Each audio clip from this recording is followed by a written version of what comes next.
먼저 적법 요건에 관한 법정 의견의 요지를 말씀드립니다. 피청구인은 이 사건 탄핵소추의 의결은 헌법 65조 2항 단서가 정하는 국회 제적의원 3분의 2 이상의 찬성을 충족시키지 못하였기 때문에 이 사건 탄핵심판 청구는 부적법하다고 주장합니다. 우선 국무총리는 헌법 86조에 따라 국회의 동의를 얻어 대통령이 임명하지만 국민으로부터 직접 선출된 대통령의 민주적 정당성과 비교하면 상당히 축소된 간접적인 민주적 정당성만을 보유하고 있어 대통령 권한 대행자로서 국무총리는 대통령과는 확연히 구분되는 지위에 있습니다. 다음으로 헌법 71조가 규정하는 대통령 권한 대행은 헌법과 법령상으로 대행자에게 미리 예정된 과업의 수행을 의미하는 것이지 권한대행 또는 권한대행자라는 공직이나 지위가 새로이 창설되는 것이라고 볼 수 없습니다. 여기에 해당 공직의 박탈을 통하여 헌법을 수호하고자 하는 탄핵심판 제도의 취지를 종합하면 대통령의 권한을 대행하는 국무총리에 대한 탄핵소추에는 본래의 신분상 지위에 따라 헌법 65조 2항의 본문에 의한 의결 정족수를 적용함이 타당합니다. 이 사건 탄핵소추는 국무총리에 대한 탄핵소추 의결 정족수인 국회 제적의원 과반수의 찬성으로 의결되어 적법하므로 피청구인의 주장은 이유 없습니다. 다음으로 본안에 관한 재판관 문영배, 재판관 이미선, 재판관 김영두, 재판관 정정미의 기각 의견 요지를 말씀드립니다. 우선 피청구인의 헌법 또는 법률 위반 여부를 소추 사유별로 살펴보겠습니다. 첫째, 특별검사 임명 법률안에 대한 제2요구권 행사 관련입니다. 대통령의 법률안 제2요구권 행사에 대한 폭넓은 판단 재량, 국무총리 및 국무회의의 헌법상 지위와 성격 등에 더하여 피청구인이 국무총리로서 대통령에게 법률안 제2요구권 행사를 적극적으로 종용, 권고하거나 대통령의 법률안 제2요구권 남용 행위를 조장, 방치하였음을 인정할 만한 증거나 객관적 자료는 찾을 수 없습니다. 따라서 피청구인이 헌법 7조, 40조, 49조, 86조 등을 위반하였다고 볼 수 없습니다. 둘째, 비상계엄 선포 및 내란 행위 관련입니다.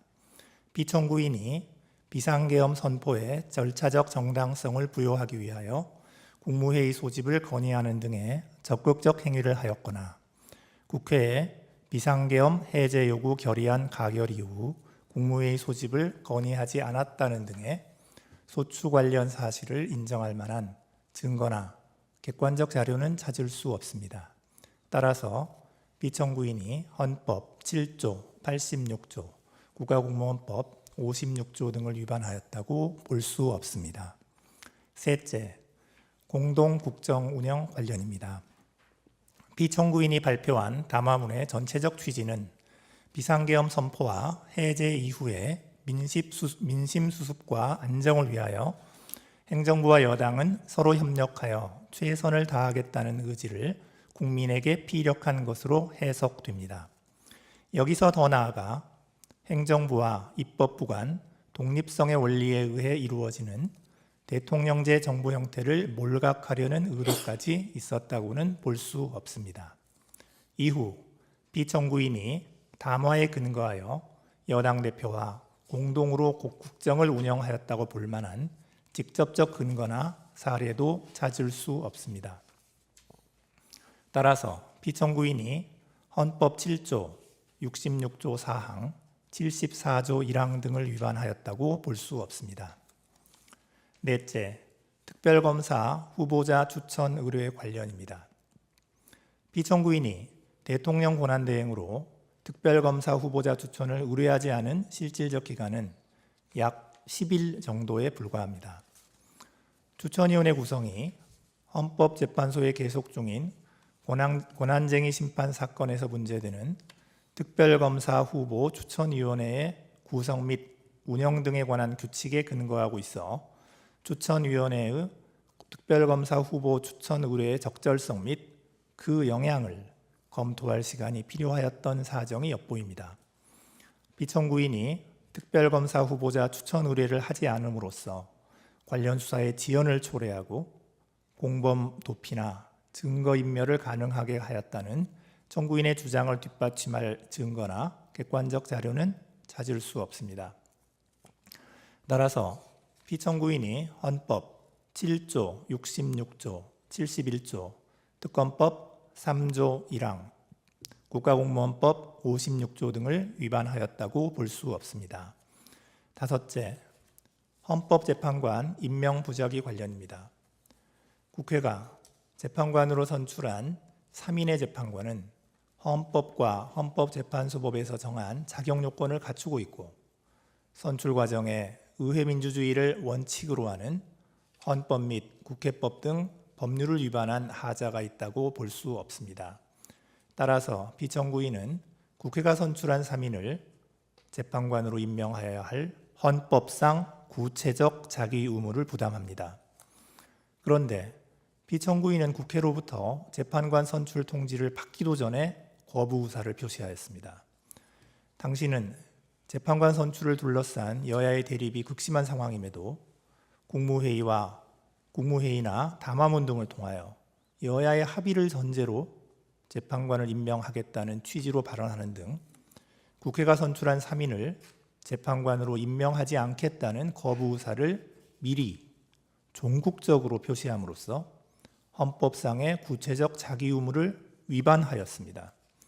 따라서 피청구인은 헌법 66조, 111조 및 국가공무원법 56조 등을 위반하였고 이는 헌법상 탄핵소추 사유인 그 직무집행에 있어서 헌법이나 법률을 위배한 때에 해당합니다.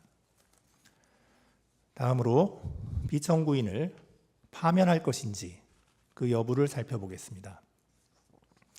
피청구인의 헌법재판관 임명 거부가 현직 대통령에 대한 탄핵 심판을 진행 중인 헌법재판소를 무력화시키기 위한 목적 또는 의사에 기인하였다고까지 인정할 증거나 객관적 자료는 발견되지 아니합니다. 또한 당시 헌법재판관 임명을 둘러싼 정치적 갈등이 지속되던 와중에 현직 대통령에 대한 탄핵소추 의결로 피청구인의 대통령 권한대행으로서의 역할과 범위 등에 관한 논란이 계속되고 있었다는 점 등을 고려하면 피청구인이 헌법 및 법률 위반이 임명권자인 대통령을 통하여 간접적으로 부여된 국민의 신임을 배반한 경우에 해당한다고 단정할 수 없습니다. 따라서 피청구인에 대한 파면 결정을 정당화하는 사유가 존재한다고까지는 볼 수 없습니다. 이상입니다.